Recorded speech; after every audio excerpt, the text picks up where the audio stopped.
Redoutée lors de la guerre froide, la guerre nucléaire totale s'est révélée être une menace si pesante sur le devenir même de l'humanité que les grandes puissances nucléaires se sont abstenues d'employer massivement l'arme nucléaire. Et pourtant, avec la démocratisation de cette technologie, des pays de plus en plus nombreux s'en emparent, avec le risque que l'un d'eux cède pour imposer son nouvel ordre mondial. Que craignons et qu'est-ce que cela implique dans la réalité?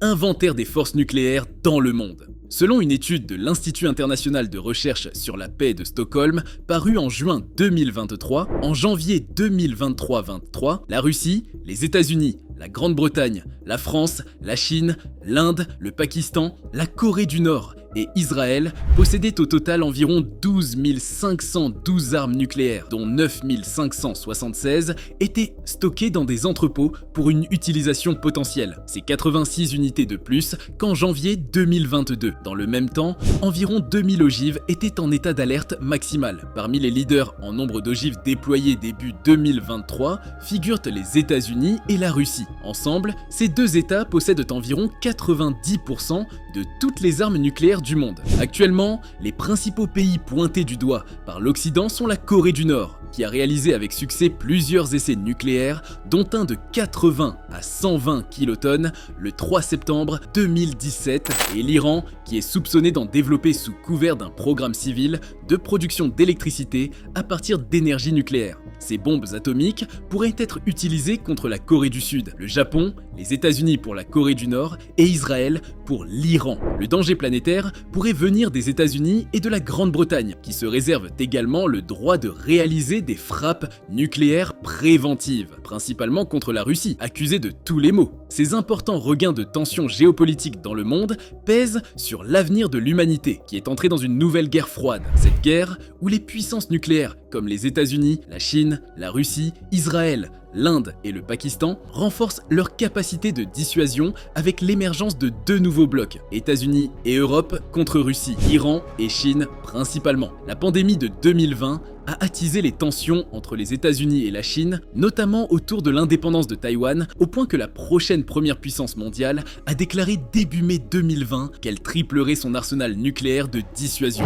La menace de la stratégie américaine. Les États-Unis, ancrés dans une politique interventionniste et impérialiste qui a entraîné la mort injustifiée de 20 à 30 millions de personnes depuis la fin de la Seconde Guerre mondiale, se sont toujours gardé la possibilité d'effectuer des frappes nucléaires préventives. Cela a été notre politique depuis longtemps et fait partie de nos plans pour l'avenir, déclaré fin septembre 2016 le secrétaire à la défense américain sur la base aérienne de Kirtland dans le Nouveau-Mexique qui accueille le centre de recherches atomiques. Pour information, les États-Unis comptent 750 bases militaires dans plus de 80 pays. Les USA ont déjà passé 230 ans sur 246 ans d'existence dans des guerres directes et par procuration à l'étranger. De plus, la nouvelle stratégie de défense nationale du Pentagone, adoptée fin octobre 2022, a franchi une nouvelle limite en autorisant l'utilisation d'armes nucléaires contre des menaces non nucléaires. Une doctrine particulièrement risquée selon le sénateur démocrate Edward Markey, le risque d'une guerre nucléaire menace gravement la survie de l'espèce humaine. Malheureusement, en n'excluant pas d'être les premiers à utiliser l'arme atomique,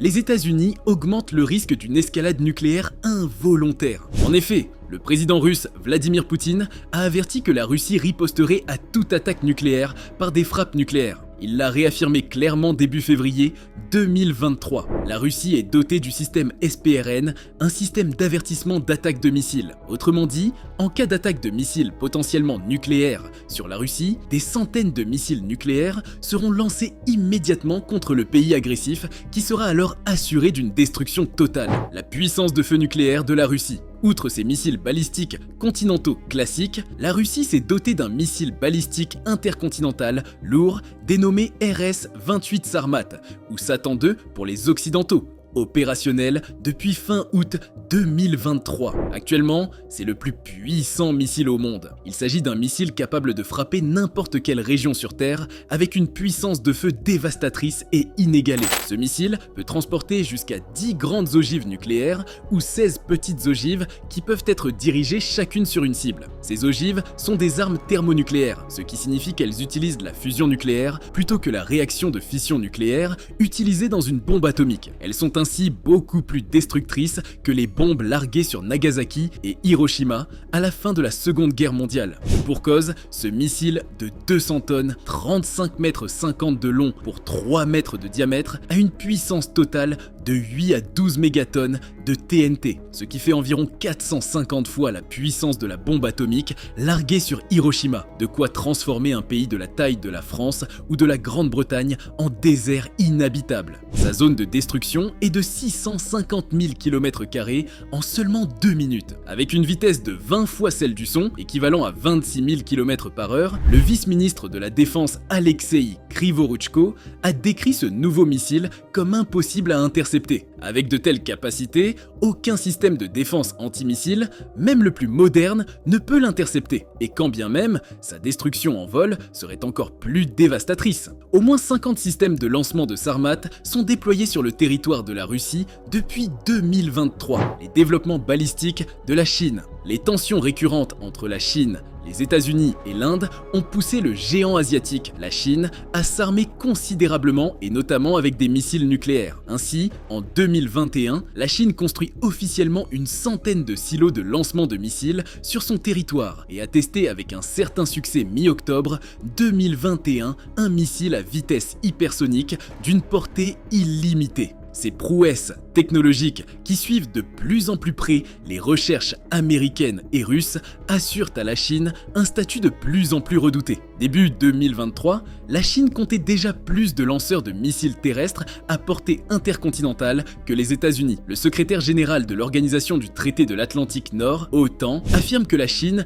disposera probablement d'environ 1500 ogives nucléaires d'ici 2035. En juillet 2024, la Chine annonçait la suspension des négociations avec les États-Unis sur le contrôle des armements et la non-prolifération nucléaire, en réponse au soutien militaire de Washington en faveur de Taïwan. Ces dernières semaines et ces derniers mois, malgré la forte opposition de la Chine et ses protestations répétées, les États-Unis ont continué à vendre des armes à Taïwan et ont pris des mesures qui portent gravement atteinte aux intérêts fondamentaux de la Chine et à la confiance mutuelle entre la Chine et les États-Unis, a déclaré un porte-parole du ministère chinois des Affaires étrangères. L'Amérique, la Russie et la Chine dépoussièrent et modernisent leurs arsenaux. Entre ces trois pays se joue la menace nucléaire mondiale. Avec la menace de guerre qui ne cesse de croître dans le monde et la situation en Europe de l'Est, on assiste au retour de la doctrine de dissuasion par la destruction mutuelle assurée, dont beaucoup espéraient qu'elle avait été condamnée aux oubliettes des cauchemars historiques. Espérant ne pas en arriver, nous allons vous arrêter là pour aujourd'hui. Vos avis et commentaires sont vivement attendus et n'hésitez pas à aussi liker la vidéo. À la prochaine vidéo.